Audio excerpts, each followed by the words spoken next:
que je dis tout le temps, la meilleure idée, c'est celle qui te ferait plus kiffer de donner, toujours. Donc des fois, c'est une question d'angle. Et la valeur est souvent plus dans l'angle, en fait, que sur le sujet en lui-même. Le sujet tout seul, c'est pas un sujet, en fait. C'est une croyance qu'il faut donner des sujets qui sont totalement inédits. C'est pas vrai. Un des biais qu'on peut avoir quand on commence, l'impression qu'il faut parler au plus de gens possible, c'est une bêtise parce qu'en fait, c'est à toi de savoir quel est le type de personne que tu aimerais voir à ton tour et de bien cibler ça. Comme ça, tu es sûr d'apporter de la valeur aux gens qui vont venir t'écouter. Bienvenue dans Because, podcast qui donne la parole à tous ceux qui veulent partager pour de la meilleure tech, parce qu'on le voit bien et que vos clients aussi. Bonjour et bienvenue dans Because. Je suis Silvio Vasconcelos et aujourd'hui j'ai le plaisir d'être avec Julien Topsu. Salut Silvio. Pour ceux qui ne te connaissent pas, est-ce que tu pourrais te présenter et dire ce que tu fais au quotidien ? Bien sûr. Alors je m'appelle Julien Topsu, je suis VP Tech chez Shodo. Donc c'est une SN, c'est un groupe de SN parisienne, nantaise, lyonnaise, lilloise et spécialisé dans le craft et le domaine driven design. Outre ce que je fais en transverse pour le groupe qui est amené avec les mandataires tech, la culture technique de Shodo, c'est aussi, je suis aussi consultant. Je fais pas mal de ce qu'on appelle socio-technical. C'est tout ce qui est l'alignement de ton organisation, de tes process, tes pratiques et de ce que tu développes vis-à-vis de tes besoins métiers. Donc je fais pas mal de conseils en strat, mais je fais aussi toujours beaucoup de conseils de coaching technique et de la sécu aussi, parce que je fais partie de l'OWASP. Je fais pas mal de sécurité applicative. Donc voilà, donc ça c'est pour ce que je fais au jour le jour. Et je suis aussi le cofondateur de Craft Records, qui est un groupe communautaire qui aide les gens à se lancer en conférence. C'est un groupe qui a à peu près 5 ans maintenant. On faisait des meet-up à l'époque où on organisait du coup des soirées où on faisait des prêts aux gens sur leur donner des bonnes pratiques, comment se lancer et tout. Puis un jour on a décidé de shifter. Et pour avoir quelque chose de plus concret et d'amener des gens vraiment à créer vraiment des conférences, parce qu'on avait du monde, mais tout le monde ne se lançait pas. Donc on a créé les tremplins, en fait, en s'inspirant du Youngblood du Paris Jug, qui a ce modèle-là depuis très longtemps maintenant avec Devox, qui est en fait, on organise en amont de la conférence, en fait, une soirée à destination de primo-oratrices et primo-orateurs, donc des personnes qui n'ont jamais donné de conf. C'est des personnes qu'on prend sur profil en dehors d'un CFP et qu'on accompagne avec des coachs jusqu'au jour J dans la réalisation, trouver l'idée, réaliser le talk et le jouer devant le public. Et souvent, le deal avec la conférence, c'est que les talks les plus préférés de la soirée, en fait, se voient au programme de la conférence avec laquelle on travaille. Donc on a organisé ça avec le camping des speakers, avec Mixit, Agile Tour Rennes, BDX.io, Agile Tour Bordeaux. Là on a dans les cartons avec Cloud Nord. Je vais lancer DevQuest Niort avec bientôt. Agile Tour Rennes, je ne sais plus si je l'ai dit. Enfin il y a quand même beaucoup de conférences qui nous fait confiance là-dessus et à chaque fois ça se passe très bien, on est très content de ça. Et donc c'est une alternative pour toutes les personnes qui ont envie de se lancer, ne savent pas comment faire et qui permet en fait de pas se trouver en concurrence avec des oratrices ou des orateurs plus chevronnés quand tu postules, parce que t'as pas forcément les codes sur comment faire pour te lancer, comment faire pour candidater.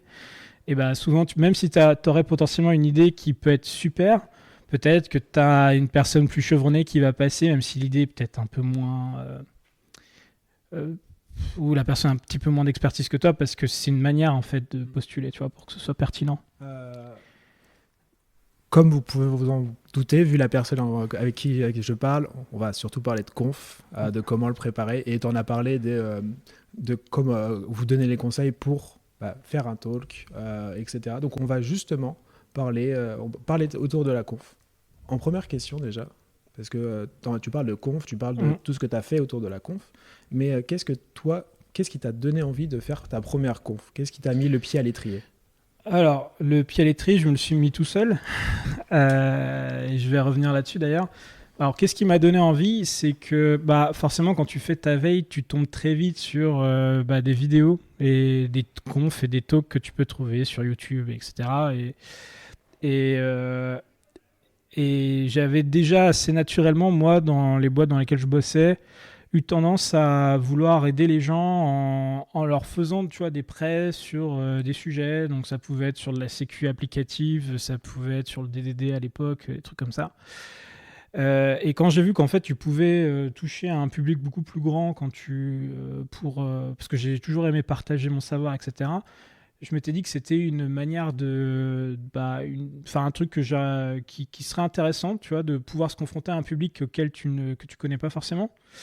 J'y vois tout un tas d'intérêts, notamment le fait que tu confrontes ton savoir avec des personnes qui sont hors de ton écosystème souvent. Ça fait travailler d'autres types de skills, tu vois, notamment sur comment bien structurer une idée, comment la délivrer, etc. Donc, c'est des compétences que moi, je voulais parfaire à l'époque. Étant ancien musicien, il y avait le côté créatif qui me manquait dans mon boulot et sur le côté un peu créatif artistique, je veux dire. Et c'est un truc qui m'a permis de retrouver, tu vois, des sensations un peu de scène, etc. C'est pas exactement la même chose, mais c'est quelque chose qu'on ressent quand même dans tes prêts.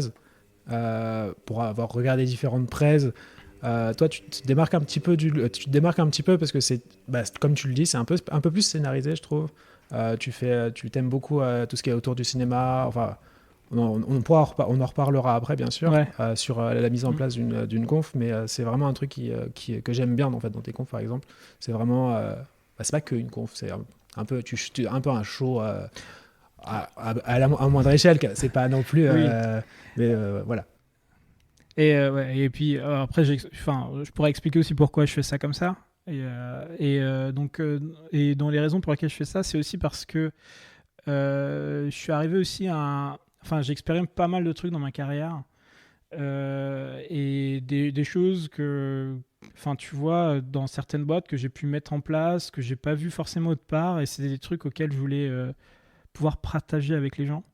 Et je trouve que le format de la conférence, c'est un des meilleurs formats pour le faire. Et donc, et là, je commence seulement à parler de choses qui sont, plus avancées et peut-être un peu moins vues, comme mes dernières confs sur modèle Pintosis et ce qu'on avait fait à l'époque avec 8OS et REST orienté métier, qui est une autre conf que j'avais faite 2021 maintenant, ça remonte. Mais voilà. Ok. Là, t'en parles, tu parles de différentes confs et tout ça. Moi, personnellement, et quand j'en discute avec d'autres personnes qui seraient pas contre l'idée de faire des confs, mais il y a toujours la première problématique, c'est comment tu as l'idée de faire une conf. Comment tu as l'idée de ta conf. Comment, parce que Ouais. en fait, c'est l'informatique, l'IT en général, parce que c'est pas que l'informatique, il y a aussi toute la gestion de projet et tout, qui fait partie de cet écosystème. Il y a tellement de choses à présenter, il y a tellement de choses qui ont déjà été présentées sous différentes formes. Comment tu arrives à trouver une idée? Comment tu sélectionnes une idée? Ok. En fait, déjà, faut se poser la question de pourquoi on fait ça. Et ça va driver beaucoup potentiellement les sujets que tu peux, que tu vas présenter, je dirais. Si tu as envie de faire ça pour l'exercice de le faire, parce que tu veux tu veux te sortir de ta zone de confort, tu veux te confronter à un public et entrer un petit peu dans ce travail de conférencier, c'est sûr que ça va être plus difficile de trouver une idée que si tu te dis, tiens, là j'ai bossé sur un truc, j'ai pas forcément vu ça autre part, donc j'ai envie de le partager avec les gens. Du coup là c'est un peu plus naturel quand tu es plutôt dans ce mode-là. Mais après, en fait, je pense que ton envie et tes raisons peuvent changer au cours du temps, c'est pas le problème. Mais il faut se poser déjà la question, parce que des fois c'est ça qui va nous donner en fait une première bribe d'idée. Et je dirais que, en fait, ce que je dis tout le temps, la meilleure idée, c'est celle qui te ferait plus kiffer de donner. Toujours. C'est vraiment ça. Après, donc en fait, tu peux trouver des idées dans plein de choses. Tu peux trouver des idées dans ce que tu sais faire. tu peux trouver des idées dans ta veille aussi, parce que c'est aussi une manière d'apprendre en fait. Tu vois, tu vas donner une conférence sur un truc sur lequel tu commences à faire de la veille, ça va te permettre de structurer pas mal et de faire des recherches et tu vas énormément apprendre. Toi, même quand tu connais le sujet et que tu fais une conf, en fait, tu apprends parce que tu vas continuer à chercher pour pouvoir amener de la profondeur. Et donc, c'est une manière d'apprendre aussi. Donc, dans ta veille, dans ce que tu aimerais apprendre, dans ce que tu sais autour de toi, tu vois que les gens ont des galères, tu vois, les problèmes que les personnes ont autour de toi. Ça peut être des sujets aussi. Qu'est-ce qu'il y a d'autre sur quoi tu aimerais te positionner? Et en fait, si tu veux, derrière ça, il y a deux choses, j'imagine, qui viennent à l'esprit des gens. La première, c'est « Ouais, mais est-ce que tu en as parlé ?» C'est « Ouais, mais si le sujet il a déjà été traité. » Et l'autre, c'est « Ouais, mais en fait, et quid de l'expertise sur le sujet, en fait ?» Parce que, ouais, ok, il y a forcément des gens plus experts que moi. Alors déjà, sur la partie, le sujet a déjà été donné, c'est pas forcément limitant, pour plein de raisons différentes. La première, c'est que ce qui compte, c'est l'angle avec lequel tu présentes le sujet. Par exemple, tu peux faire un talk sur l'architecture hexagonale. Oui, effectivement, des talks sur l'architecture hexagonale, il y en a déjà des dizaines, des centaines en fait, de disponibles. Mais si tu arrives à trouver le moyen de l'expliquer de telle manière à ce que les gens comprennent plus facilement, ou tu vas aborder un angle différent. Par exemple, moi, le premier talk sur l'architecture hexagonale que j'ai fait, c'était via les tests. Et parce qu'il y avait vraiment peu de conférences qui parlaient l'archi-hexa par les tests, en fait. Et toute la stratégie de test, en fait, autour de l'hexa. Donc, des fois, c'est une question d'angle. Et la valeur est souvent plus dans l'angle, en fait, que sur le sujet en lui-même. Le sujet tout seul, c'est pas un sujet, en fait. Parce que quand tu dis architecture hexa, en fait, tu peux parler de tout et n'importe quoi. Ouais, bah, c'est tellement vague que... Enfin, vaste, pardon. Ouais, c'est ça. Que, en fait, tu peux le prendre de différentes manières. Mais, alors... Là, c'est une question. Là, c'est une question ouverte parce que je pense qu'il n'y a pas vraiment de bonne réponse. Chacun son point de vue. Est-ce que tu penses que faire une conf doit pas forcément avoir une plus-value pour le public qui va venir? Dans le sens où moi, je suis débutant. Je suis un junior, mais j'ai vraiment envie de faire une conf. Mais je sais très bien que la conf que je vais donner, elle sera pas au niveau de ce qu'il y a à côté, et l'angle que je veux prendre, tu vois, j'ai pas encore assez de recul pour me dire je vais le faire de manière qui n'a pas encore été faite, tu vois. Mais c'est pas une question de faire d'une manière qui n'a pas encore... En fait, c'est une croyance qu'il faut donner des sujets qui sont totalement inédits. C'est pas vrai. De toute façon, si tu regardes le programme des conférences, tu verras qu'il y a plein de gens qui ont donné les mêmes types de talks autre part. C'est pour ça que je te parle de l'angle. Mais il n'y a pas que l'angle qui est important. Il y a aussi qui tu cibles, en fait. À qui tu veux, toi, apporter de la valeur. C'est-à-dire, faire un talk sur l'architecture hexagonale pour des personnes qui n'en connaissent pas du tout, c'est pas le même talk que des personnes qui sont expertes du sujet. Donc, un talk inédit sur l'architecture hexagonale, c'est peut-être des trucs que tu as vu nulle part, mais ok, mais en fait, si tu fais ça, il y a de fortes chances que tu vas t'adresser à des experts. Et en fait, plus tu t'adresses à des experts, plus tu vas être sur des niches de personnes, et moins tu vas toucher de gens aussi, tu vois. Donc, en fait, si tu veux, c'est pas qu'une question de le talk il a déjà été donné ou pas, on s'en fout, parce qu'en vrai, il y a beaucoup de personnes qui ne regardent pas, en fait, les talks que tu as sur YouTube. Et dans leur veille, il y a des gens qui ne font pas ça. Tu vois, un corollaire de ça, c'est, tu vois, il y a des confs que j'ai donné 15 fois. J'étais même étonné parce qu'il y a la semaine dernière ou la semaine d'avant, là, je suis allé donner en meet-up ma conf sur REST orienté métier, là, au Jug de Lille. Et cette conf, elle a 4 ans. Elle a 4 ans, la conf, je crois. 3 ou 4 ans. Et je suis allé donner au DevFest Lille en 2021. Tu vois, donc c'était il y a 3 ans. C'est au même endroit. Et j'ai fait 100 personnes sur place. Parce que il y en a plein qui n'avaient jamais vu la conf. Pourtant, j'ai donné 15 fois, tu vois. Elle est disponible en 20 versions différentes sur Internet. C'est que j'allais dire sur YouTube, j'ai déjà vu. Enfin, tu tapes ce sujet-là, ça remonte en premier, en deuxième et en troisième. Mais c'est ça. C'est parce que, en fait, si tu veux, c'est une bulle, les gens qui regardent sur Internet. Il y en a peu, en fait, dans notre métier. Il y a des gens qui sont effectivement beaucoup sur Internet à faire de la veille très active sur les vidéos, et donc ils sont au courant que tu l'as donné plusieurs fois et qu'ils sont même capables de comparer la version de telle personne et de telle personne sur un sujet équivalent. Mais en fait, dans la grande majorité des gens, t'en as beaucoup qui ont jamais vu, qui font pas leur veille comme ça. Il y en a qui font pas de veille active parce que souvent la veille active, dans ton boulot de tous les jours, on te permet pas de le faire, tu vois. Donc, et c'est un choix perso de se dire, je vais le faire ça sur mon temps perso. Et pour moi, t'es pas censé faire ça sur ton temps perso. T'as le droit d'avoir un temps perso, tu vois ce que je veux dire. Enfin, si tu veux le faire, tu le fais, y a pas de problème. Mais tu ne dois pas être contraint à faire ça sur ton temps perso, c'est ça mon point. Et donc, en fait, si tu veux, c'est pour ça. Et en fait, tu vois, si moi, déjà, sur le même sujet que je donne à des endroits différents, j'arrive à toucher un public de personnes qui l'ont jamais vu, tu t'as fort à parier que sur un sujet qui a déjà été donné, que tu es capable d'avoir une audience qui va être intéressée par ce que tu dis et à qui tu vas apporter de la valeur. Mais pour apporter de la valeur, il faut déjà que ce soit clair pour toi quelle est la valeur que tu vas apporter. Et souvent, c'est ce qui pêche. En fait, quand les gens ils ont du mal à scoper leur idée, c'est parce qu'ils ne savent pas exactement quelle est la valeur qu'ils veulent apporter aux gens. Et de bien cibler en fait les personnes que tu veux viser. Parce que tu pourras jamais viser en fait. C'est à toi de filtrer en fait. Faut pas essayer de parler. Enfin, ça c'est un des. Comment dire. Ça c'est un des. Des biais qu'on peut avoir quand on commence. On a l'impression qu'il faut parler au plus de gens possible, tu vois, parce qu'on va attirer plus de monde. Ça c'est une bêtise. C'est une bêtise parce qu'en fait, tu vas attirer des gens. Il y a des experts qui vont arriver, il y a des débutants. Si tu es trop expert, tu vas noyer les débutants, ils vont rien comprendre. Voilà, ça va leur apporter aucune valeur.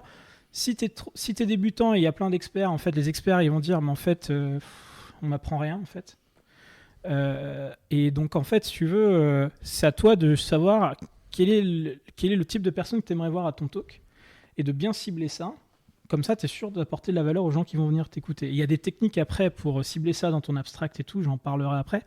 Mais ça permet justement de s'assurer que tu vas apporter de la valeur aux gens. Parce que sinon, en fait, tu vois, quand j'ai fait mon talk sur Aude 2, qui est des exemples de la vie réelle pour même pour des personnes non tech, si tu prends un expert au haute, et d'ailleurs, ça m'est déjà arrivé, mais qu'il y a des mecs qui connaissent en fait un peu la technique, mais qui n'avaient pas tout à fait raison sur ce qu'ils disaient.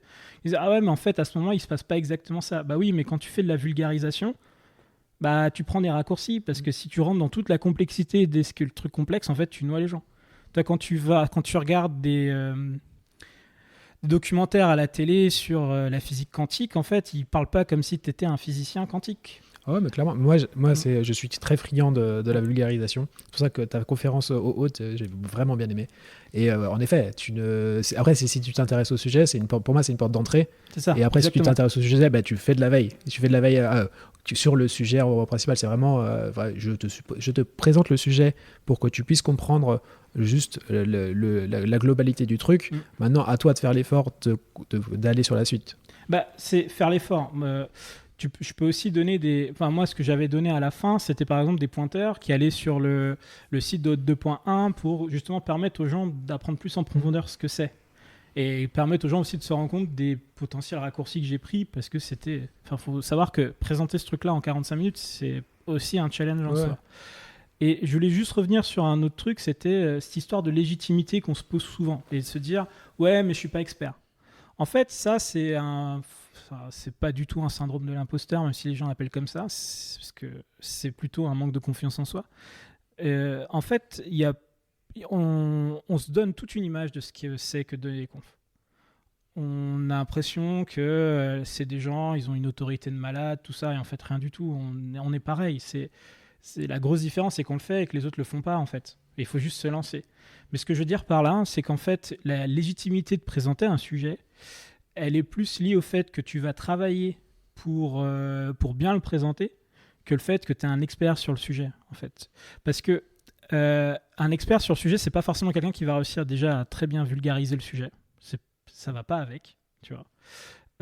Et je dirais que, en fait, tout le monde, enfin, du moment que tu as une expérience, ou même si du moment que tu as fait rien qu'un travail, tu as un sujet que tu connais pas, tu as allé chercher des sources, tu as agrégé les ressources, tu as réfléchi à comment le présenter, etc. Ça a de la valeur. C'est ce que font les journalistes. Hein. Les journalistes, alors, sauf si c'est sur BFM, mais généralement, ils vont chercher un sujet qu'ils ne maîtrisent pas et ils essayent d'avoir un truc qui tient la route. Mais ce que je veux dire par là, c'est qu'en fait, tout le monde a la légitimité de proposer des choses et à présenter des sujets. Et on le voit, et en fait, tu le vois tous les jours parce que dans ton travail. C'est-à-dire que quand tu as une personne à côté de toi, un collègue, qui ne sait pas quelque chose, tu ne te poses pas la légitimité si tu as, en fait... Enfin, tu ne te poses pas la question si tu as la légitimité de lui répondre à sa question. Tu vois, un truc tout bête. Moi, j'ai accompagné des personnes qui, quasi sorties... Enfin, j'ai une collègue, la Juliette, sortie d'école, au bout de 6 mois, elle donne sa conf à Devox sur Junit 5. Enfin, elle peut se dire, bah ouais, mais junior, etc. Mais c'est pas le sujet, en fait. En vrai, elle a creusé le truc et elle va s'adresser à des personnes, alors peut-être pas à des gens qui ponçaient Junit 5 déjà depuis un moment. Bon, puis c'est un talk qu'on avait fait tous les deux à l'époque, mais on s'est adressé à des gens qui, justement, étaient encore en Junit 4, tu vois, et qui n'avaient jamais passé le pas. Et donc, en fait, par rapport à eux, bien sûr que tu as une plus-value, tu vois. C'est à leur apporter. C'est ça le truc. Donc, ta légitimité, c'est une question de qui tu cibles, en fait. C'est plus ça. Ok. Alors, du coup, on a déjà parlé de beaucoup de sujets, hein. Mais là, on a parlé de légitimité, mais on est resté quand même dans la généralité de la conf. Ouais. C'est-à-dire, bah oui, on va présenter quelque chose. Mais comment, en fait, tu passes de... J'ai une idée, j'ai ciblé mon public, je pense. Je sais que je veux faire du TDD pour les débutants, Ouais. ou du TDD intermédiaire, des trucs comme ça. Mais comment tu arrives à passer de j'ai une idée, parce que des idées, on en a plein. Où tu mets sur le papier, tu as une to-do list qui est longue comme le bras, et tu dis, bah, j'aimerais bien faire plein de talks, tu vois. Mais comment tu arrives à passer de cette idée abstraite à une conf, une vraie... Concrètement. Une conf concrète, en fait, un vrai truc. Alors, je vais juste rajouter un truc sur trouver son idée. Moi, j'accompagne depuis un moment pas mal de gens à faire ça. Et même des entreprises à faire ça. Des fois, on vient me chercher pour du coaching en public speaking. Et j'ai développé ma propre méthode d'idéation qui te permet, même si tu n'as pas d'idée à la base, en fait, de ressortir avec des idées scopées, etc. pour une conférence que j'appelle, c'est de la cristallisation. Il faut que j'open source ce truc. J'ai jamais eu le temps de le faire, mais je le ferai. Donc peut-être que si vous me suivez, peut-être que dans les mois qui viennent, j'arriverai à sortir un article sur ça. Mais donc une fois que tu as... En fait, avec ce mécanisme d'idéation, pour moi, tu as déjà tout pour le rendre concret. Donc en fait, le truc, c'est que pour pouvoir concrétiser ton idée, c'est pas un sujet, en fait. Dire, ok, j'ai envie de parler de TDD, pour moi, c'est juste le sujet. Mais et encore, c'est le sujet. C'est plutôt le thème plutôt que le sujet. Et pour pouvoir aller dans le concret... Donc, j'en ai parlé plusieurs fois, il faut savoir à qui tu t'adresses. Donc à plutôt débutants ou des gens qui ne connaissent pas React ou qui ne connaissent pas le TDD ou des gens qui font du TDD mais qui ont l'habitude de le faire d'une certaine manière, genre en inside-out. Et moi, ce que je veux leur montrer, c'est l'outside-in, enfin, tu vois, bref. Et ce qui est super important, et c'est peut-être le truc le plus important, c'est quoi les takeaways de ta conf. Ça, c'est énormément le truc qui va driver sur le fait que tu vas réussir à réaliser ta conf et à transformer ton idée abstraite en quelque chose de concret. Donc les takeaways, c'est vraiment ce que les gens vont retenir de ta conf, ce qu'ils sauront faire une fois que ta conf, en fait, ils l'ont vue, et aussi potentiellement ce qui... donc j'ai dit ce qu'ils sauront faire, ce qu'ils vont en retenir, ouais, c'est ça. Ce qu'ils sauront faire, ce qu'ils sauront en retenir. Et donc... Ça, c'est important de le qualifier. Il faut vraiment le qualifier. Par exemple, tu me dis, je vais faire un talk sur le TDD. Ok, mais quand les gens ils sortiront de là, qu'est-ce qu'ils auront appris en fait? Si c'est juste, ok, ils auraient compris ce que c'est le TDD, ça marche pas. Il faut qualifier plus. Ils auront compris que le TDD, c'est pas une méthode de test, mais une méthode de design. Que le TDD, en fait, je sais pas, ça peut être le côté, tu vois, les trois... L'intérêt de chacune des phases, pourquoi en fait tu ne fais jamais de refactor en même temps que tu changes ton comportement, enfin tu vois, tout ça, ça va énormément te driver pour réaliser. Ça va te donner ton contenu qualifié, tu vois. Parce que cette promesse-là, en fait, tu l'as fait dans ton abstract. Donc en fait, quand tu es obligé de rédiger une description de ton talk que tu vas soumettre quand tu vas candidater. Et cette description va servir aussi à la sélection de ton talk, mais aussi aux attendees en fait à choisir ton talk pour aller le voir. Et donc, ils vont se baser sur la promesse que tu fais là-dedans. Et donc, tu as tout intérêt à ce que ce soit clair pour que déjà, eux, ils savent de quoi tu vas parler.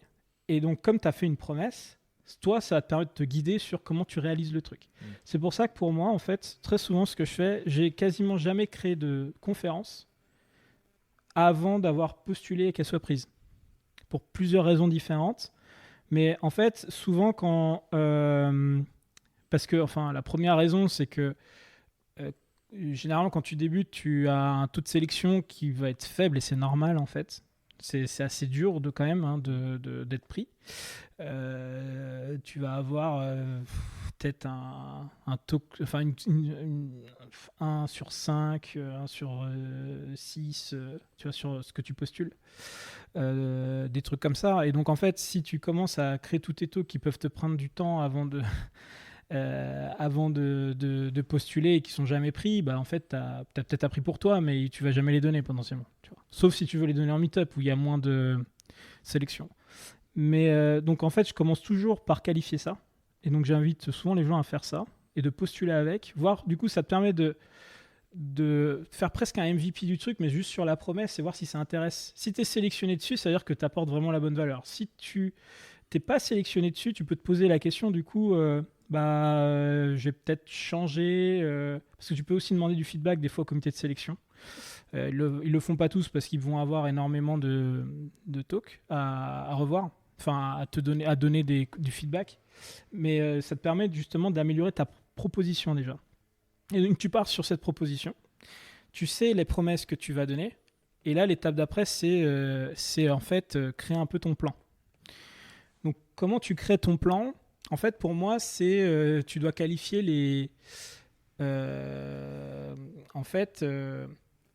Alors, moi, je décorrèle pas le storytelling du contenu. Parce que pour moi, pour faire un talk engageant et pour s'assurer que les gens restent attentifs à ce que tu dis, tu es obligé d'avoir un storytelling que tu penses en même temps que ton contenu. Ok, donc pour toi, en plus, c'est un conseil que j'ai donné il y a 2 semaines à quelqu'un qui voulait faire un truc en interne. Je lui ai dit, tu réfléchis au fond et après tu réfléchiras à la forme. Pour toi, toi, tu réfléchis plutôt le fond et la forme en même temps, en fait. Ouais. Ok. Alors, je dirais que si tu n'as pas l'habitude, pour la première fois, tu peux ne pas avoir un storytelling trop très présent ou très travaillé, c'est pas grave parce que c'est quand même un travail en soi, quoi. Et il faut y aller petit à petit. Mais je dirais que le premier truc, si tu veux faire du storytelling, tu es obligé de penser aux deux en même temps.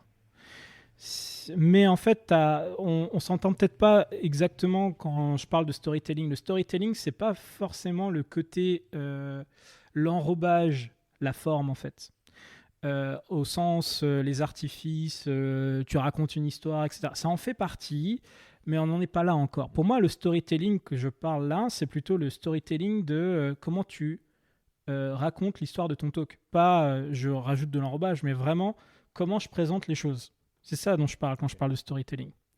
Donc, tu n'en es pas forcément encore à la forme, du genre, tu vois, quand au 2, j'ai pris, le thème du Grand Budapest Hotel. Donc, j'arrive, j'explique que je suis responsable de la sécurité de l'hôtel, qu'il y a des convives qui se tapent dessus parce qu'il y a des chambres qui sont squattées. Oui, ça, ce storytelling-là, c'est de la forme, on va en parler après. Mais là, le storytelling dont je parle, c'est en fait comment tu structures tes idées pour que l'histoire, en termes de contenu, je parle justement, ça a un sens et que ça travaille, ça permet la compréhension progressive des gens sur le sujet et comment tu maintiens l'attention des gens, tu vois.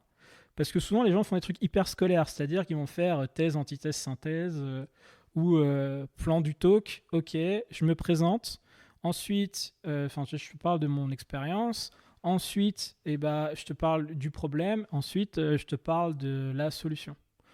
Ça peut marcher, ça, c'est pas un souci. Mais en fait, faut savoir que les gens ont une capacité de concentration en communication descendante assez courte. Donc, tu vois, les TED Talks, ils ont un format à 16 ou 18 minutes parce qu'ils considèrent que c'est la durée maximale de concentration d'une personne quand elle écoute quelqu'un, tu vois.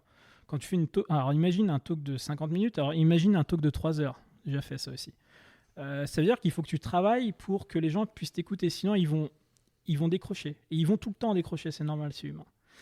Donc, en fait, moi, ce que j'utilise, c'est la Sparkline de Nancy Duarte, qui est quelqu'un qui a comment expliquer ça, qui a analysé des discours qui étaient très impactants dans l'histoire, notamment ceux de Martin Luther King, le premier speech de Steve Jobs quand il présente l'iPhone, en fait. Et elle a analysé et elle a trouvé une structure commune à tous ces speeches, en fait. Et elle s'est rendue compte que tu avais une alternance, en fait, de deux états systématiquement dans le discours, qui étaient le what is et le what could be. Donc ils passent leur temps à t'expliquer, à te décrire la situation. Par exemple, typiquement Steve Jobs, quand il présente l'iPhone, d'abord il te prend un smartphone de l'époque. Enfin, c'était pas un smartphone, on appelait ça des PDA. C'était même l'époque des PDA pour les vieux comme moi, là. Et donc, en fait, en gros, tu as des touches physiques pour lancer l'application d'email, la recherche sur Internet, etc. Et il disait, en fait, c'est chiant parce qu'aujourd'hui, si tu veux rajouter une nouvelle fonctionnalité sur ton téléphone, il faut rajouter une touche. Mais sauf que c'est chiant parce que ça te fait un clavier qui est plus gros limite que ton écran et c'est pas infini, quoi. Et donc c'est super chiant, tu vois. Et donc ça, c'est le what is, et le what could be. Et imaginons qu'en fait, au lieu d'avoir ce clavier physique, on le dégageait, et que en fait, de manière, à chaque fois que tu peux en plus installer des applications dynamiquement, au lieu d'avoir le truc qui est lié à ton téléphone de manière dure, là, et qu'à chaque fois, ça apparaît sur ton écran et tu as juste à cliquer dessus. Ça, c'est le what could be, en fait. Et donc là, en fait, tu suscites de l'intérêt parce qu'en fait, tu décris une situation problématique dans laquelle les gens se retrouvent. Et le what could be, c'est en fait, tu fais l'ouverture sur ce que pourrait être une solution. Et après, tu présentes bien sûr le truc. Et là, le mec, il te sort l'iPhone. Et il fait ça tout le temps, en fait. Ils font ça tout le temps, en fait. Et en fait, je me base là-dessus. Donc ça veut dire qu'en fait, je subdivise systématiquement mon discours. Déjà, pour monter au fur et à mesure en complexité. C'est le premier truc à faire, ça. Il faut que ce soit un peu crescendo. Et ensuite, je parle d'un contexte dans lequel la personne se retrouve. C'est-à-dire que, par exemple, un truc sur le TDD, c'est est-ce que tu n'as pas l'impression qu'à chaque fois que tu changes ton code, tu es obligé de réécrire tous tes tests, que tes tests sont des tests d'implème, tu vois, des trucs comme ça. Et si on avait un truc qui, en fait, était plus orienté sur le comportement, tu vois. Et bon, bref, je vais pas refaire l'histoire du TDD, mais tu vois un peu l'idée. C'est donc le what is. Donc tu parles du problème. Tu parles d'un contexte. Tu prends du recul et en expliquant quel est le problème. Et puis après, tu parles de ta solution. Et il faut que cette solution-là, ça devienne en fait un nouvel état de fait. Enfin, un nouveau. Tu dis, ok, c'est bon, on a déjà. Tu vois, par exemple, sur le TDD, maintenant on écrit nos tests avant, orientés comportement, donc on a spécifié exactement ce qu'on voulait. Mais en fait, ce qui se passe, c'est OK, on a résolu un premier problème. Le deuxième, c'est ouais, mais regarde, en fait, si je fais du TDD comme ça, en inside out, de manière complètement sans le dire, au bout d'un moment, en fait, qu'est-ce qui se passe ? Quand je construis mes briques au fur et à mesure, j'arrive pas à construire toute ma feature. J'arrive pas à mon contrat de feature, en fait, en haut. Ah ouais, mais peut-être que parce qu'on a une démarche qui est trop bottom-up et qu'il nous faut un truc qui fait un peu plus top-down. Donc ça, c'est la double boucle de la TDD, par exemple. Et en fait, tu vois, à chaque fois, tu présentes ta nouvelle solution. En fait, tu vas parler de ses faiblesses pour l'enrichir. Donc il faut savoir découper son sujet comme ça. Ou des fois, tu vas simplifier. Du genre, c'est ce que j'ai fait moi sur mon talk de l'architecture hexagonale. Tu vois, je parle pas tout de suite dans mes adaptateurs d'avoir mes DTO qui sont différents, en fait, tu sais, de mes classes dans mon domaine versus mes DAO aussi qui sont différents. Au début, j'aligne tout. Et après, je montre le problème. Je fais, tiens, regarde, je change mon domaine et je pète mon API, tu vois.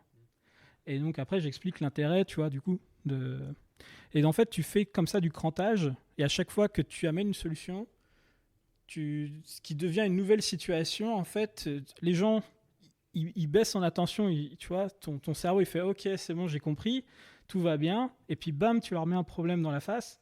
Du coup, là, en fait, ce qui se passe, c'est que ton cerveau, il se remet à écouter, parce qu'il se dit « Oh là, en fait, il se passe un truc ». Tu vois ce que je veux dire? Tu sors un peu de sa zone de confort d'écoute, C'est ça. dans le sens où tu te dis ah mais, ouais, ok, je commence à comprendre, j'ai peut-être besoin de moins d'attention pour la suite, parce que du coup c'est bon, j'ai compris l'idée, et là du coup tu le relances, tu dis en fait non, là je te donne le contexte, mais avec ce contexte voilà la problématique, et voilà la solution. Non, pas, on n'en a pas une solution, mais voilà ce que je propose.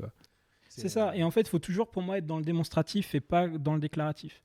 Souvent, quand les gens font des sujets, ils vont dans le déclaratif. Ils vont te dire « Ouais, Kubernetes, c'est mieux parce que ça, parce que ça, parce que ça. » Mais c'est toujours plus impactant si tu leur montres le problème et qu'après, tu leur montres la solution. Si tu montres tout de suite la solution, les gens, ils vont comprendre, mais ce sera beaucoup moins ancré entre eux, en eux, pardon, tu vois. Et quand tu montres que tes tests d'implème, en fait, tu pètes tes tests, vaut mieux que tu fasses un petit bout de code où tu changes l'implème et tu dis, voilà, en fait, le comportement n'a pas changé, et tu montres que tous les tests sont rouges. Les gens, ils vont retenir ça. Dire oralement, vaut mieux faire les tests de comportement, ça a moins d'impact, en fait, tu vois. Ouais, de toute façon, tu peux faire le parallèle avec quand tu fais un kata et que tu regardes un kata. Tu regardes un kata, tu fais ouais, ok, j'ai compris. Enfin, tu l'as fait devant moi, je comprends l'idée, mais quand tu le fais toi-même, tu fais mais ok, là je vois le vrai problème. Du coup, tu es plus attentif à ce que tu fais, quoi. Du coup, à la grosse différence que le kata, tu vois quand même toutes les étapes, mais en fait, tu es quand même dans le démonstratif. Là, c'est vraiment dans le sens où si je te présente le TDD, je vais pas te dire. Au-delà du fait de dire, en fait, en écrivant tes tests avant, tu seras moins adhérent à ton implémentation. En fait, tu le démontres. Et après, tu prends du recul et t'expliques en fait le truc. C'est plutôt comme ça qu'il faut le voir. Donc être dans le démonstratif. Et ça va énormément structurer le talk. Et en fait, il faut subdiviser en étapes. Tu vois, tu subdivises en étapes. Ce qui est important, c'est de timer ces étapes. Donc moi, je fais toujours un espèce d'MVP de mon talk où je me fais d'abord l'essentiel de mon talk. Je subdivise en étapes et je me dis, je vais mettre 10 minutes là, 15 minutes là, etc. pour voir si, en fait, j'ai pas trop de contenu déjà, tu vois, et que j'ai pas des problèmes d'équilibre dans mes sections. Et chacune de mes sections, en fait, je les travaille comme ça. Sachant que les transitions les plus importantes, c'est quand tu passes d'une section à l'autre, parce que en fait, il faut bien que les gens comprennent en fait que tu parles d'autre chose. Et donc en fait, c'est les trucs les plus importants. C'est vraiment de se dire là, je change d'idée, il faut transmettre ça à ton public.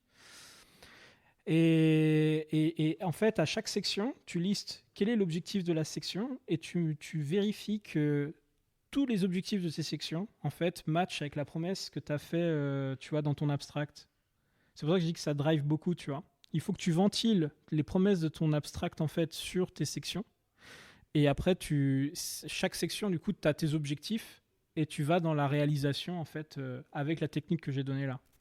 Ok. En fait, après, là, je me permets, ça se trouve, je me trompe totalement, hein, mais j'ai l'impression qu'en fait, tes talks, moi, avant de parler avec toi, le talk, je le voyais vraiment en mode cycle en V, j'ai un point d'entrée, j'ai un point de sortie, et une fois que c'est fini, tu vois. Alors que toi, j'ai l'impression que comme tu subdivises beaucoup, ouais, en effet, tu as ton point d'entrée, tu as ta sortie qui est la conf, mais comme tu subdivises, tu as des sujets bien définis, tu dis là, je vais parler de ça avec une transition vers cet autre sujet. En fait, je le vois, si je fais un parallèle avec le travail, j'ai l'impression que tu fais limite des sprints de conf, quoi. Ouais, c'est plus qu'en fait, j'ai une stratégie itérative, oui, effectivement, tu peux le voir comme ça. J'ai une stratégie itérative où en fait, je le fais comme ça, mais c'est aussi pour structurer l'idée. C'est-à-dire que d'abord, ça, tu le poses, après, tu te lances dans la réalisation de chacune de tes étapes.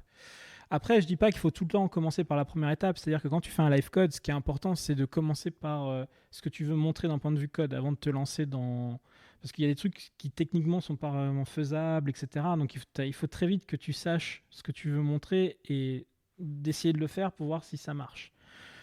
Mais ouais, sinon, en tout cas, pour la structuration du contenu, c'est comme ça que je fais. Après, là où moi, en fait, tu peux avoir l'impression que des fois, c'est du cycle en V, c'est que des fois, j'instille des problèmes que je réponds pas tout de suite Et en fait, c'est au fur et à mesure du talk. Tu vois, si tu prends mon talk sur REST, en fait, je te montre la solution au tout début du truc du début à la fin. En fait, c'est une manière aussi de maintenir l'attention des gens. Alors, des gens qui n'aiment pas ça, qui n'aiment pas du tout le suspense, tu vois. Il y a des gens qui n'ont pas du tout aimé ce truc-là sur cette partie-là. Mais après, c'est un de mes talks qui a le plus cartonné. Hein, mais tu as des gens qui préfèrent être directement straightforward. Mais ouais, en fait, être itératif, de toute façon, c'est ce qui te permettra de réaliser ton talk de manière la plus...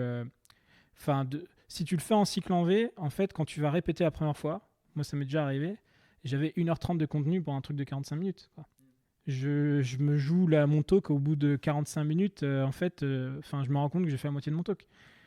Donc ça va pas. C'est pour ça que tu as tout intérêt à sizer ça petit et le faire et d'appliquer ce qu'on fait quand on... si tu peux voir comme un produit, en fait, le truc, hein, clairement. Hein. Alors, ça, c'est une question. Après, je pense que les gens sont un peu curieux. Moi, je suis curieux.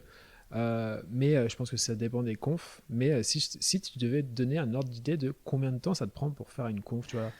Là, ça te fait rigoler. Parce que j'imagine que c'est très. J'imagine que comme tout ce qui est process créatif, c'est dépendant aussi de ta créativité à un instant T. Donc, est-ce que tu as une réponse là-dessus, tu vois? Moi, ça me prend de plus en plus de temps. Naturellement, j'aurais dit l'inverse, en fait. Non, parce que je prends de plus en plus de risques. En fait, si tu regardes mes premiers talks, tu vois, je mets plus en plus d'animation, des trucs comme ça. Je faisais pas ça avant. Le tout dernier talk, tu vois, que je fais, qui s'appelle Modèle Mitosis, là, qui parle de comment tu modularises ton soft quand il évolue et de plus te tromper entre les microservices et le monolithe, en fait. C'est 200 heures de taf à deux. Et pour pouvoir l'adapter en 45 minutes, c'est-à-dire qu'on l'a fait en 50 minutes, là, on va le présenter à Devox cette année, là, et c'est déjà l'adaptation, ça nous a pris, moi tout seul, plus de 2 jours de boulot, tu vois. Mais c'est parce que c'est un talk qui a beaucoup de code, et dont on a une forme aussi très complexe. Je vais pas spoiler parce que c'est mon talk du moment, mais bon, bref, si tu veux, on s'est amusé à coder de l'IA, des trucs comme ça. IA. Si les gens veulent voir, ils iront voir. Oui, hein. c'est ça. Et en fait, il y a des trucs. C'est vraiment, on est allé plus loin dans l'entertainment. Et en fait, je fais du montage aussi. Tu vois, j'ai des intros qui sont que je fais en After Effects. Ça, au début, quand t'as pas l'habitude, ça te prend du temps. Donc c'est pour ça que ça me prend de plus en plus de temps. Et je fais aussi des sujets de plus en plus compliqués. Tu vois, la loi de Conway, c'était des dizaines d'heures de recherche. Pour l'avoir vu juste aujourd'hui, en fait, parce que je l'avais pas vu ce matin, j'avais un peu de temps, je l'ai vu. Et ouais, t'as charbonné en termes de recherche parce que c'est pas. Ouais. Non, mais c'est beaucoup de recherche. Et en fait, si tu veux, c'est pour ça. En fait, moi, comme j'en donne beaucoup, je fais des talks plus compliqués à réaliser. Je prends plus de risques sur le sujet, je prends plus de risques sur la forme. Donc c'est pour ça que moi je suis pas forcément un exemple là-dessus, parce que, ou le cas standard, on va dire. Mais je dirais qu'en fait, un talk, on va dire un peu plus classique, ça va te prendre 20-50 heures selon comment tu travailles. Si tu es quelqu'un qui a besoin de répéter beaucoup, plus tu fais du live code, plus ça va te prendre du temps. Surtout plus tu fais des sujets qui sont liés à l'archi, plus tu vas devoir coder de choses en plus. Donc ça, c'est du temps qui n'est pas négligeable. Donc ça dépend beaucoup du type de talk que tu fais. Typiquement, tu vois, mon talk sur l'archi Exa, la première fois que je l'ai donné à Alpecraft, l'archi Exa, je connais ça extrêmement bien. Je t'ai fait un truc from scratch et il m'a pris 3 jours le talk pour le construire. Quand je 3 jours, c'est pas... ces 3 jours-là, c'était pas 3 jours entiers. Hein. C'est vraiment au bout de 3 jours, je l'avais fait. 3 jours, je l'ai créé le talk. J'avais pas de slide parce que en fait, à la base, c'était qu'un live code. Je l'ai rechangé après. Je l'ai agrémenté après. En 3 jours, je l'ai fait, tu vois. C'est un des talks que j'ai fait le plus rapide parce que je maîtrise très bien le sujet, etc. Il n'y avait pas de forme particulière à l'époque. Après, je l'ai retravaillé pour le Brace Camp l'année dernière et j'ai rajouté de la forme. J'ai rajouté plus de choses. En termes de... Et la forme va coûter cher, en fait, d'une certaine manière. Moi, je le fais parce que ça m'amuse et parce que j'aime bien amener une expérience aux gens, en fait. Mais cette partie-là coûte plus cher. T'es pas obligé... Les gens ne sont pas obligés d'aller jusque-là. C'est juste que moi, je me permets de le faire parce que j'ai le temps pour le faire et j'ai Et comme je tourne beaucoup, je me permets de prendre plus de risques. Mais ouais. Donc ça dépend beaucoup de ton sujet, ça dépend aussi du format. Bah, bien sûr, quand tu vas faire un talk de 3 heures, ça va te prendre beaucoup plus de temps que si tu fais un talk de 15 minutes. Que tu ne travaillais sur un talk qu'à partir du moment où il avait été validé. Sélectionné, ouais. Est-ce que quand tu proposes le sujet, tu as déjà à peu près une idée du nombre d'heures que ça va te prendre? Est-ce que tu dis là, par exemple, sur la dernière, ça t'a pris 200 heures? Est-ce que tu savais avant que ce talk allait te prendre beaucoup plus de temps? Maintenant, ouais. Au début, tu sais pas ça. Maintenant, ouais. C'est-à-dire que tu vois, mon tout premier talk qui était comment trouver des vulnérabilités dans ses dépendants, je sais plus en combien de temps je l'ai construit. Mais ça doit être du vingtaine d'heures, ça, je pense. Mais après, j'ai fait un talk, c'est comment se faire hacker bien comme il faut, où j'ai codé un back et un front de manière un peu standard et je l'ai hacké en démontrant je faisais du live hacking en fait. Ça m'avait pris déjà une centaine d'heures. En fait, je sais juste que si je vais beaucoup sur de l'archi complexe avec des concepts très complexes, avec plein de trucs que je suis obligé de coder même si les gens le voient pas, parce que sinon ça va pas fonctionner en fait. Ça, je sais que c'est le tarif minimal, c'est une centaine d'heures. Mais l'archi exa, par exemple, bon, même si c'est de l'archi, sur un use case très simple, je te dis en 3 jours je l'ai fait, donc ça devait être une vingtaine d'heures, un truc comme ça, 20 ou 30 heures. Donc avec l'expérience, je sais, mais typiquement, tu as des sujets qui sont plus compliqués, enfin des sujets que je maîtrise moins. Quand je vais les construire, ça va me prendre du temps. Tu vois, ça dépend. Ça dépend. Je sais plus en combien de temps j'ai fait mon talk sur Aude 2, mais après, ça pour le coup, je connaissais très bien Aude 2. Mais je sais que je l'ai fait en 2 versions et quand j'ai commencé à mettre de la forme, c'est pareil, ça m'a pris beaucoup de temps. Donc maintenant, en fait, mon tarif, c'est une centaine d'heures, quoi qu'il arrive. Mais parce que moi, je fais des trucs très complexes. Enfin, si tu regardes mon talk, il y a des trucs, tu as des animations CSS, tu as des animations entre les slides, t'as tout le storytelling aussi que je travaille avec. Enfin, là, pour le coup, sur la forme, avec de la musique, avec tout ça, trouver les bons assets pour le faire les montages et tout, ça prend du temps, tu vois. Ah, mais après, ça prend du temps. Mais derrière, tu arrives à mieux le vendre. Vous pouvez pas le voir, mais je mets des guillemets. Parce que sur la loi de Conway, je crois, je sais plus si c'était Devox ou autre, ils en parlaient. Et justement, l'aspect, la forme, que du coup que tu prends plus de temps avec des trucs en After Effects et tout. Ils en parlaient, c'est-à-dire ils disaient que la forme allait être un peu plus... Enfin, il allait avoir un peu de show. Encore une fois, entre guillemets, tu vois. Ah ouais, je me rappelle pas de ça. Ouais, mais je sais plus où c'était, mais je l'avais vu comme ça. Mais ouais, du coup, après, quand on connaît un peu tes confs, on sait en fait, c'est un peu ta patte de conférencier de. Il y a le sujet, il y a le fond, il y a la forme ou le storytelling que tu dis, donc le split en différentes parties pour garder l'attention des personnes. Et il y a la forme finale, on va dire, de j'ai l'impression que t'aimes bien que les gens, plus que t'écoutes parler et apprécient du sujet, aussi la forme du truc. Ouais, c'est l'expérience. Mais c'est aussi parce que ça, en fait, si tu arrives à raconter, tu as une forme, une histoire, on va dire un peu, ça plonge les gens dans le sujet en fait, et ça permet aussi de mieux capter leur intention. Tu vois, c'est aussi pour ça que je fais ça. Et il y a le côté créatif, etc. Mais j'arrive pas toujours à trouver une forme en fait spécial pour mes sujets. Typiquement, avec Yann Dano, on a fait un truc qui s'appelle « Il y en a marre du software craftsmanship ». Là, on n'a pas réussi à trouver une forme spéciale, en fait, pour parler de ce sujet-là. Et il ne faut pas forcer la forme, si ça ne marche pas, en fait. Parce que sinon, tu vas avoir une forme au détriment de ton contenu et c'est pas terrible. Donc là, on est sur un truc plus classique, où on s'adresse directement au public, où on ne raconte pas d'histoire à part ce qui nous est arrivé, quoi. Et notre analyse du problème, mais tu vois, c'est pas systématique. Tu as des trucs, des fois, ça vient. Typiquement, quand j'ai fait... la première fois que j'ai fait du storytelling comme ça, c'était dans comment se faire hacker bien comme il faut. Et en fait, je me suis dit, en gros, souvent, ce qu'on dit en sécurité, c'est que les gens, ils ont tendance à croire que tout va bien. Donc tout de suite, ce qui m'est arrivé, c'est « tout va pour le mieux dans le meilleur des mondes ». Et qui est une citation du bouquin de Candide de Voltaire. Et je me dis, en fait, pourquoi je parlerais pas... En fait, du coup, c'est comme ça qu'est m'est venue l'idée de raconter l'histoire de Candide, tu vois, qui est le personnage du bouquin. complètement ingénu et qui un peu naïf aussi. Et pour moi, c'était le développeur, tu vois, qui codait un peu avec ses croyances, enfin, qui sont très communes d'ailleurs. Et voilà. Et puis après, en fait, ce qui était marrant, c'était que j'ai pris des failles de sécurité connues. Au bout d'un moment, à l'époque, je parlais d'Ashley Madison, qui est un site de rencontre, comment dire, orienté à l'adultère, quoi, tu vois, et qui s'était fait péter à l'époque, et toutes les données étaient devenues publiques parce qu'il y avait une faille où ils avaient du MD5 dans le hashing de leur mot de passe.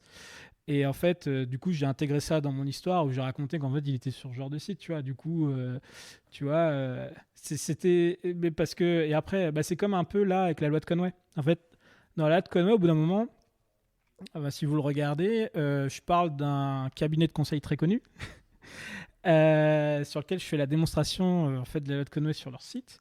Mais en fait, quand je fais le talk à la base, j'ai pas idée d'aller prendre eux, tu vois. Et du coup, en fait, je raconte une histoire comme quoi tu es obligé, enfin, pour un truc qui s'est passé dans l'actualité française, où, où ils sont, bref, un comité de conseil qui est censé avoir aidé l'éducation nationale, enfin voilà. Donc je dis que tu travailles pour l'éducation nationale, on te demande de faire appel à eux, tu vois. Et ça, c'est l'histoire. Mais elle est basée sur le fait que j'avais trouvé leur site qui matchait très bien avec mon propos. Et en fait, j'aurais trouvé le site de quelqu'un d'autre. L'histoire a été complètement différente, tu vois. Mais c'est pas toujours facile de trouver une histoire autour, tu vois. Ouais, bah, là, après, bon, quand je l'ai vu, parce que du coup, ouais, quand je l'ai vu, je me dis, j'imagine que c'était très propre à l'actualité. À ce moment-là, tu te dis, bah, tiens, je vais faire quelques recherches par curiosité, et tu as fait le truc, et tu as fait, ah, tiens, ça matche parfaitement avec Exactement. le sujet sur lequel je veux parler. Tu vois. C'était pas ma première idée. J'ai essayé plein de trucs, et au bout d'un moment, je suis tombé sur eux, et j'ai fait, oh, mais trop bien, c'est exactement le problème. Et voilà. Et après, après, par coïncidence, c'est un truc qui se passe dans l'actualité. Je me dis, bah, les gens sont au courant de ça, enfin, plus ou moins, enfin, quand même. Et du coup, je parlais de ça, ça va être parent. Alors, du coup, ça marche bien en France, ça marche moins bien à l'étranger parce qu'ils sont pas forcément au courant de ce qui se passe dans notre politique. Mais ouais, tu vois, c'est comme ça que souvent l'idée, des fois, de la forme me vient. Mais pas tout le temps. Alors, ouais, bah après, comme tu disais, vouloir toujours mettre une forme à un sujet peut perdre l'intérêt du sujet. En fait, tu perds le fond au détriment de la forme. C'est un peu, c'est dommage, quoi. C'est plutôt l'inverse. Tu perds le fond au détriment de la forme. Non, c'est plutôt t'as la forme, tu perds le fond au détriment de la forme. Non, c'est au détriment du fond. Oui, pardon. Oui, autant pour moi. c'est au détriment du fond, mais oui, c'est ça. Ok. Alors, du coup, là, t'as trouvé l'idée. Après, là, c'est un peu particulier parce que toi, tu as dit que tu faisais la conf uniquement quand tu avais déjà été validé. Ouais. Mais comment tu te fais valider en fait? Est-ce que tu as des conseils à donner pour écrire, pour soumettre un bon CFP ou... Bah, c'est un peu ce que j'ai expliqué tout à l'heure, c'est qu'en fait, dans ton abstract, on doit facilement comprendre à qui tu t'adresses, de quoi tu vas parler et ce que les gens vont retenir. Ça, c'est primordial, tu vois. Donc, déjà, moi, mon abstract, je fais toujours... je fais pas toujours comme ça, mais c'est souvent ce que je conseille aux gens. Je le fais en 3 étapes. Premier paragraphe, c'est tu poses un contexte dans lequel tu parles des problèmes et tu essayes de créer de l'empathie. C'est-à-dire que les gens, en lisant ce contexte, ils doivent reconnaître des problèmes qu'ils ont au jour le jour. Tu vois. Et ça permet aussi de cibler plus ou moins le type de personne à qui tu t'adresses. Notamment parce que soit tu vas poser plutôt des questionnements qui sont plutôt des questionnements de gens qui sont débutants sur le sujet ou plutôt des questionnements de trucs experts, tu vois. Tu vois, typiquement, le pattern comment faire transiter de l'information technique par mon domaine sans que mon domaine le voie en architecture hexagonale. Ça va moins parler à des débutants qui ne savent pas ce que c'est l'architecture hexagonale, tu vois. Donc, c'était le Stowaway pattern, ça, mais c'est un autre truc. Et en fait, oui, donc déjà, le questionnement. Ensuite, deuxième paragraphe, c'est la problématique. En fait, c'est le recul que tu prends sur ces questionnements et en fait, essayer de comprendre quelle est la problématique générale. Et c'est là, en fait, où tu vas poser le thème de ton talk. Et dernier paragraphe, c'est ce que les gens vont retenir de la conférence. Souvent, c'est aussi la forme. Est-ce que c'est un live code ou pas, ou un retour d'expérience. Et si tu as un storytelling particulier en forme, tu le mets là aussi.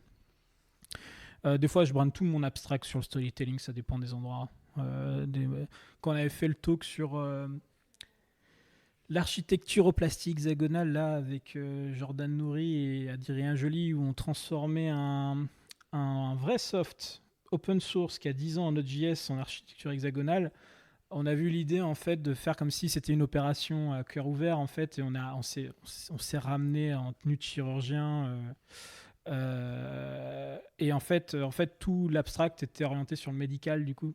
Donc c'était marrant, tu vois. Tu peux mettre une petite forme comme ça. Il y a des confs en fait qui ont des thèmes des fois. Par exemple, le DevFest Nantes, tu vas avoir l'espace, le rock, etc. Et ils aiment bien quand tu polarises avec leur thème. Voilà. Et le plus important, c'est le titre. Parce qu'en fait, les gens regardent surtout ton titre. Faut dire, le jour J, les gens vont pas sélectionner sur ton titre. Enfin, ils vont pas choisir ton talk sur le titre. Pardon, sur l'abstract, pardon. Parce qu'ils ont souvent que le titre, tu vois. Il y a marqué tel truc dans telle salle à telle heure. Donc il faut que ton titre soit hyper parlant, il soit catchy et qu'on comprenne très rapidement de quoi tu veux parler. Il y a un truc que je veux dire aux gens qui est hyper important. Vous avez tout intérêt à ce qu'on comprenne vite de quoi vous voulez parler, à qui vous vous adressez aussi. Parce que les gens, quand ils vont venir dans votre salle, s'ils s'attendaient à quelque chose d'autre, même si votre talk est super bien, et ils vous donneront des feedbacks de merde. Parce que les gens, en fait, ne donnent pas de retour, enfin ne donnent pas de notes ou de retour sur ce qu'ils ont vu, mais sur ce qu'ils attendaient. Tu vois. Donc c'est super important ça. Ça, je le redis, parce que les gens, ils vont jamais te donner de feedback directement sur la qualité de ton travail. Et donc voilà, c'était juste un petit. Et donc ça me permet en fait de maximiser mes chances en fait d'être sélectionné. Il y a souvent, en plus de l'abstract et du titre, un autre truc à fournir qui est à destination des organisateurs. Ils appellent soit le message aux orgas ou additional notes, etc. Ça, il ne faut pas le sous-estimer.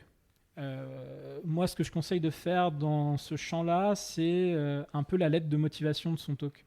En gros, tu dois expliquer pourquoi toi, tu penses que ça va apporter de la valeur aux gens. D'accord ? Donc, il ne faut pas paraphraser ce que tu as mis dans ton abstract, dans ta description, sinon ça ne sert à rien. Mais en gros, tu vois, moi, mon talk sur l'architecture hexagonale, là, le live code que j'ai fait, qui est un truc pour débutants, en fait, j'ai expliqué que pour moi, la valeur que j'y voyais, c'était que souvent, quand les gens te parlent d'architecture hexagonale, ils te le font soit avec des schémas, soit avec un truc déjà tout fait, et que en fait, de voir le truc se construire au fur et à mesure en expliquant en fait à chaque étape pourquoi elle était importante, tu le voyais peu, en fait, tu vois. Il n'y avait pas que ça, mais en gros, t'expliquer pourquoi ton truc est différenciant par rapport au reste, pourquoi tu penses que les gens en ont besoin, pourquoi toi, tu as de la légitimité pour en parler. Donc ça peut être, je sais pas, je fais des architectures hexagonales depuis 5 ans sur mon projet, etc. Enfin, tu donnes un peu ton contexte à toi. Et tu donnes ton plan détaillé, mais vraiment détaillé. Enfin, un peu plus détaillé que... Enfin, t'expliques. Et pas des trucs du genre...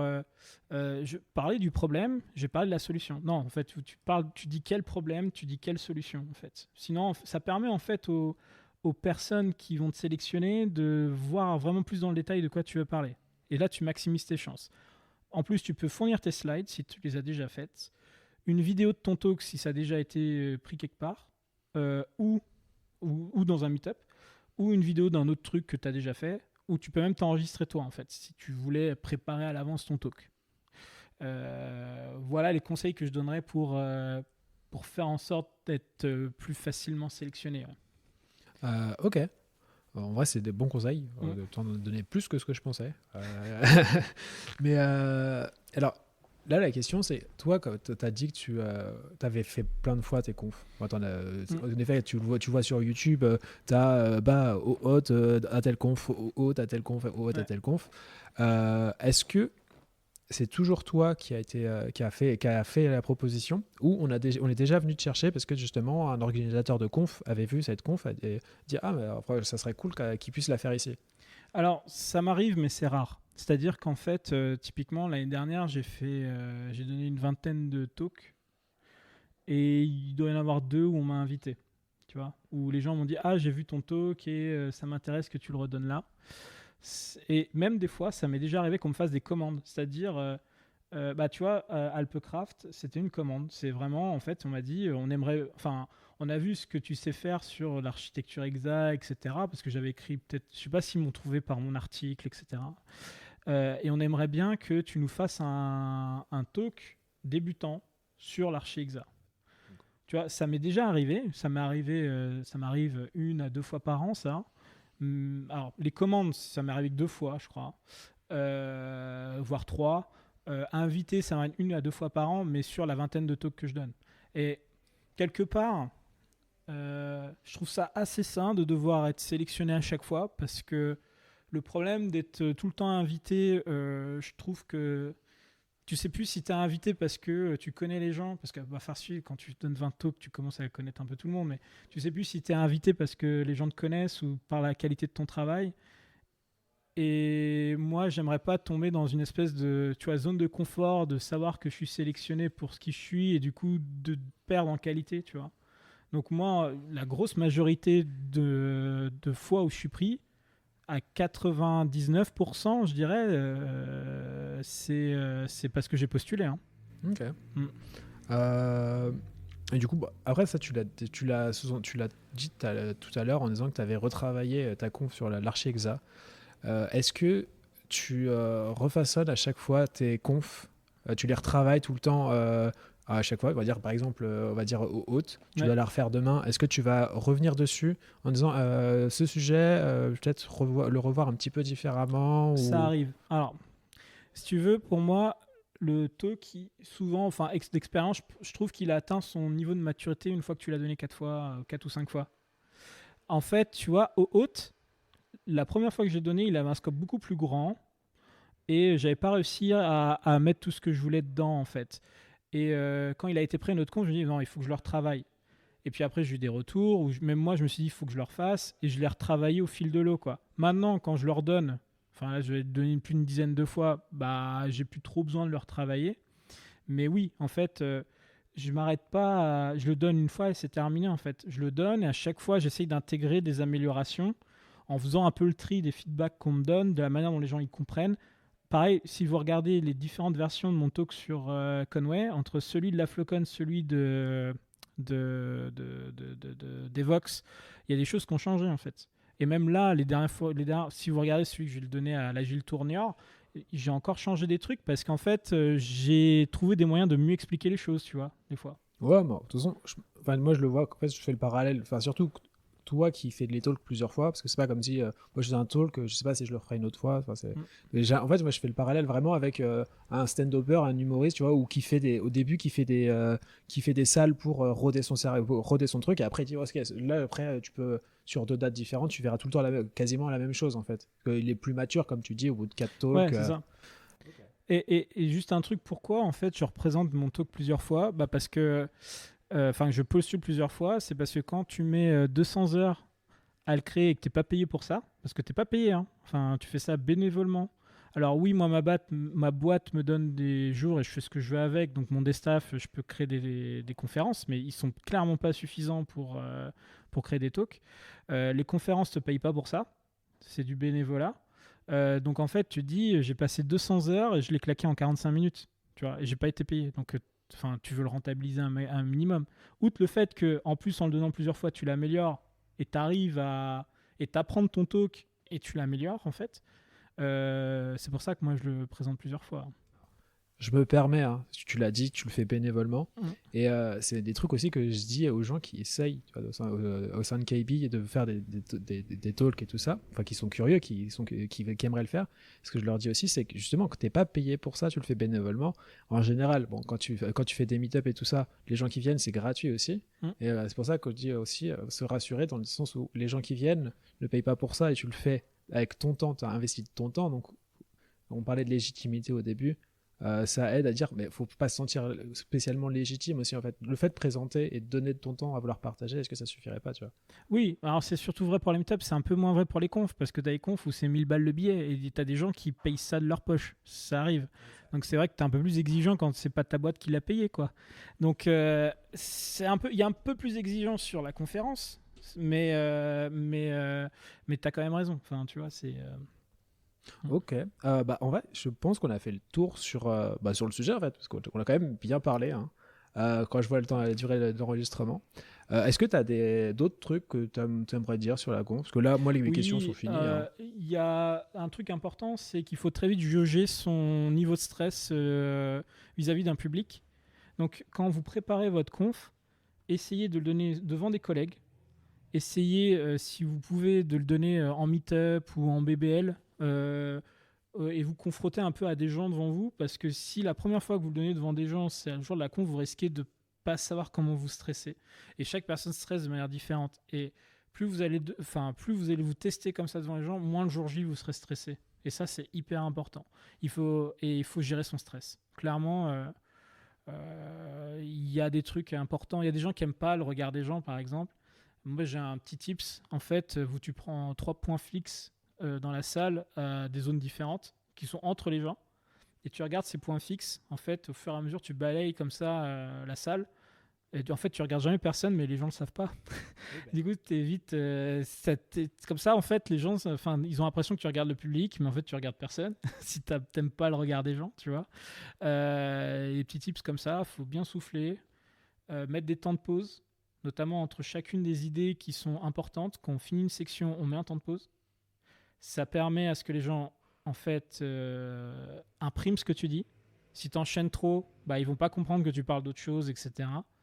Donc ça, c'est important, parce qu'on n'a pas trop parlé de quand tu es sur scène. Mais voilà, en fait, gérer son stress et après, il y a plein de techniques de delivery. De toute façon, si les gens sont intéressés, ils peuvent contacter Craft Records et nous, on forme à tout ça. En fait. J'allais justement en parler. Déjà, je pense qu'on a fini sur le sujet. Déjà, merci de ta dispo. De rien. Pour tous les auditeurs, je conseille en vrai les 50 vidéos différentes de Julien sur les différents sujets. Il n'y a pas 50 sujets, bon, en vrai je sais pas, mais il y en a 15 je crois, un truc comme ça. Ouais, mais en vrai sur certains sujets, après ça a différents types d'experts, c'est pour différents niveaux, mais sa conférence sur Haute, j'ai adoré et tout, etc. Et en effet Craft Record pour les talks en fait. C'est ça. Ouais, donc après, si vous êtes intéressé par mon portfolio, vous tapez julientopsu.com, il y a tous mes talks.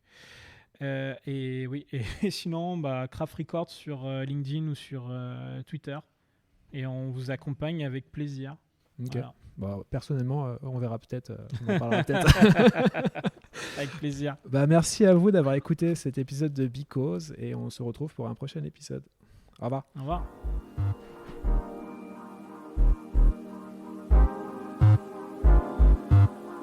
Le podcast est maintenant terminé, merci de l'avoir écouté. N'oubliez pas de vous abonner pour ne rien manquer des prochains épisodes.